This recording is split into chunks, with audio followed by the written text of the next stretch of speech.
అసలు మీకు favourite political leader గా ఉండాలంటే ఆ పర్టికులర్ లీడర్ కి రోల్ మోడల్ లాగా ఉండాలంటే క్వాలిటీస్ ఏంటి? మీ పేరు? శంకర్. శంకర్, చెప్పండి శంకర్. ఒక మంచి పొలిటీషియన్ అవ్వాలి అంటే ముందు ఒక 5 years స్పాన్ ఉంటుంది కదా, ఆ 5 years స్పాన్లో మన స్టేట్ని ఎలా డెవలప్ చేయాలి అన్న ఒక విజన్ ఉండాలి ముందు. సో అవేవే ఫీల్డ్స్లో అంటే జనరల్గా ఇప్పుడు స్టూడెంట్స్ బీటెక్ అయిన తర్వాత అయినా డిగ్రీ అయిన తర్వాత వచ్చి మెయిన్గా చూసుకునే ప్లేస్మెంట్స్, జాబ్స్. సో ప్లేస్మెంట్స్కి జాబ్స్కి కావాల్సిన కంపెనీస్ని స్టేట్స్లో బిల్డ్ చేసే ఒక ఆలోచన అనేది ఉండాలి ఒక పొలిటీషియన్కి. ఐదర్ సీఎం అవ్వచ్చు, ఇంకెవరైనా సరే. సో నెక్స్ట్ మనం రోజు తినేది ఫుడ్, ఏ ఫుడ్ అయినా అది చపాతీ అవ్వచ్చు, రైస్ అవ్వచ్చు, ఏదైనా సరే పండించే రైతుకి ఒక హామీలా ఉండాలి. సో నేను మీకున్నాను, మీకు ఏ ప్రాబ్లం వచ్చినా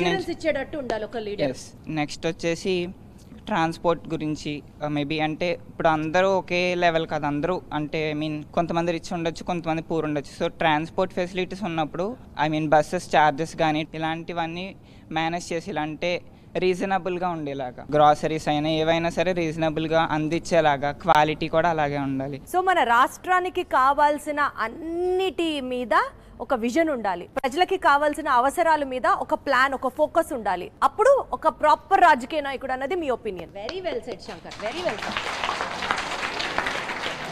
సో శంకర్ ఒపీనియన్స్ తో ఏకీభవిస్తూ ఇంకెవరైనా మాట్లాడతారా? Would anybody like to add some points to it? Right, మీ పేరు? యమునా. యమునా, చెప్పండి యమునా. ఫస్ట్ అండ్ ఫార్మోస్ట్ ఒక పాలిటీషియన్కి ఉండాల్సిన first quality, he should be a leader, not a politician. And second foremost అంటే నేను తెలుసుకుందాం అనుకుంటున్నాను, ఒక లీడర్కి పాలిటీషియన్కి డిఫరెన్స్ ఏంటి యమునా? ఒక లీడర్ తనకి ఏదైనా సక్సెస్ వస్తే క్రెడిట్ అంతా తన టీంకి ఇవ్వాలి, ఫెయిల్యూర్ వస్తే ఆ క్రెడిట్ని ఫస్ట్ తను తీసుకోవాలి. ఒక్కసారి యమునా చప్పట్లు కొట్టరా అందరూ. సెకండ్ క్వాలిటీస్, కరప్షన్ని అవాయిడ్ చేయాలి. తనతో వర్క్ చేసే మిగతా డిపార్ట్మెంట్స్లో ఉన్న వాళ్ళందరూ కరప్షన్కి ఎడిక్ట్ అవ్వకుండా తను ఫస్ట్ చూసుకోవాలి. Very well said Yamuna, very well said. ఇంకెవరైనా చెప్తారా లీడర్ క్వాలిటీస్ ఎలా ఉండాలి?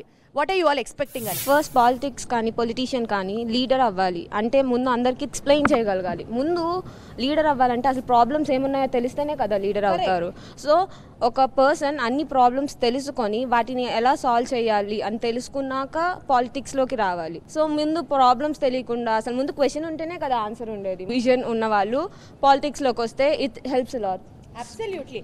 సొసైటీలో రిచ్ అని, పూర్ అని, బ్యాక్వర్డ్ కాస్ట్ అని, అదర్ కాస్ట్ అని, ఇలా ప్రతిదీ మనం ఎల్కేజీలో స్కూల్లో జాయిన్ అయ్యేటప్పటి నుంచి ఉద్యోగం చేయడానికి బయటకు వెళ్లే వరకు ఈ క్యాస్ట్ సర్టిఫికేట్ అనేది ఒకటి మనం ఫిల్ చేస్తాం కదా. సొసైటీలో క్యాస్ట్ కానీ రిజర్వేషన్స్ కానీ ఇవి ఇంపార్టెంటా? కొన్ని సంవత్సరాల నుంచి వస్తుంది లో caste people, high caste people, ఇదంతా పీపుల్లో బాగా ఎడిక్ట్ అయిపోయి ఉంది. సో ఉంది ఇన్ఈక్వాలిటీ. సో ఇన్ఈక్వాలిటీ ఉంది, అది మారాల్సిందే. అంటే ఎక్కడ మార్పు రావాలి?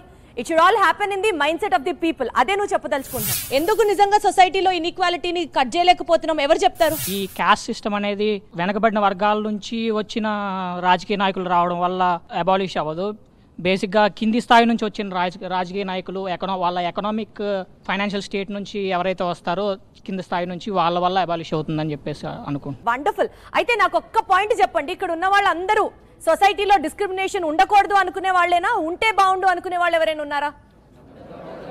ఉండకూడదు అనుకునే వాళ్ళే కదా. No Hindu, no Muslim, no Christian, everybody are Indians. मेरा भारत महान.